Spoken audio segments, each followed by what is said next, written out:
100 দিনের কাজ কাদের টাকা দেওয়ার কথা? এখান থেকে ট্যাক্স তুলে নিয়ে যায় কেন্দ্রীয় সরকারের টাকা দেওয়ার কথা। 100 দিনের কাজের টাকা দিয়েছিল, 3 বছর দেয়নি। 100 দিনের কাজের টাকা আমরা দিয়েছি, তাই বিজেপিকে একটাও ভোট নয়। আমরা কর্মসূচি চালু করছি, 50 দিনের কাজের গ্যারান্টি দিয়ে গেলাম। জব কার্ড হোল্ডাররা কাজ পাবেন, টাকাও বাংলার সরকার দেবে। তাতে 50 দিনের জায়গায় যদি কেউ 60 দিন করেন, দরকার হলে সেও পাবে, তার ডাইরেক্ট তার অ্যাকাউন্টে ডাইরেক্ট যাবে।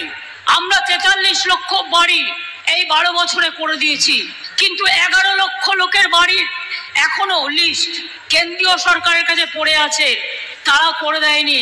350টা কেন্দ্রীয় টিম এসছে এবং বলেছে যে আমরা এনকোয়ারি করবো। আমরা বলেছি করো।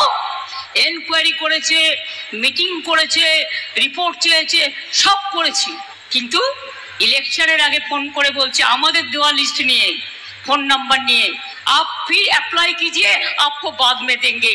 আমি বলি আপনার দেওয়ার দরকার নেই, বাংলার মানুষ মাথা নত করে না। আমরা এই বছরের ডিসেম্বর মাসের মধ্যে 11 লক্ষ মানুষের বাড়ির প্রথম কিস্তি এবং আরো 3-4 মাসের মধ্যে দ্বিতীয় কিস্তি, মোট 1,20,000 টাকা করে দিয়ে দেবো। ঘর নিজেরা তৈরি করে নেবেন, বাংলার বাড়ি। কারো দয়া পেতে হবে না, কারো দয়া